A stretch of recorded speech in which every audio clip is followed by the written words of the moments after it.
嘿，我的小伙伴，欢迎来到我们新一期的影片。有没有想过，人类到底是性本善还是本恶？我们是天生利他的圣人，暂时被坏影响腐蚀，还是天生自私的罪人，需要被社会驯服？关于人性的争论，可能和人性本身一样古老。那么，心理学是怎么回答这个问题的呢？这支影片就来说说几个揭示人类是性本善还是恶的研究。开始了。案例一，我们被命令伤害别人时，宁愿伤害自己。想象一下，一个受试者告诉你，你是一名老师，正在给另一个学生做记忆测试。每当学生答错了一个问题，你就必须给他一次不断增加电压的电击，甚至达到致命的水平。你会伤害对方到什么程度？耶鲁大学心理学家斯坦利·米尔格拉姆做了这个实验，测试对权威的服从。在这个实验中，学生实际上是演员，假装尖叫、痛苦和祈求怜悯，结果令米尔格拉姆大为震惊。数据显示，65%的学生按照指令要求被使用了致命电压。米尔格拉姆的研究经常被引用来证明人类很容易伤害他人。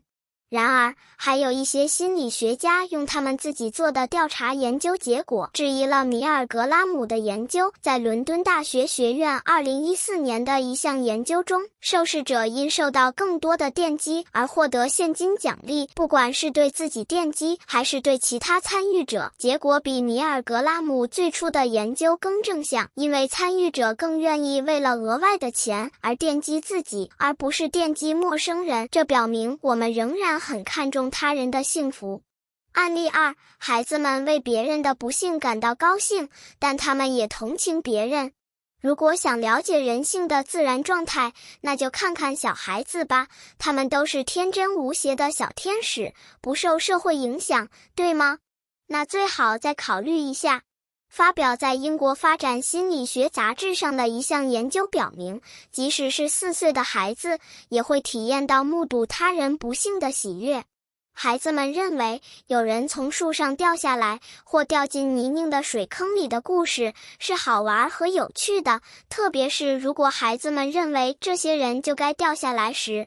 发表在《自然人类行为》上的一项类似研究表明，学龄前儿童宁愿花钱看反社会的木偶被打，也不愿意花钱买贴纸。可悲的是，心理学已经证明，即使在很小的时候，人类也已经拥有了天生的残忍和惩罚的意识。然而，心理学也在儿童身上发现了一种自然的同情心。在之前的研究中，孩子可能会判断故事中的坏角色，对他们遭遇不幸感到高兴，但同时也会为他们感到难过。即使是在分享的时候，年幼的孩子也会走出自己的方式来实现正义和解决不幸。在实验儿童心理学杂志发表的一项研究中，研究人员给2岁大的孩子一组弹珠让他们玩，在大多数情况下，宝宝们会自发把弹珠据为己有。在另一个版本中，孩子们被分配的弹珠数量不同，实验中有1/3比较幸运的宝宝，在没有提示的情况下，把弹珠分给了比较不幸的宝宝。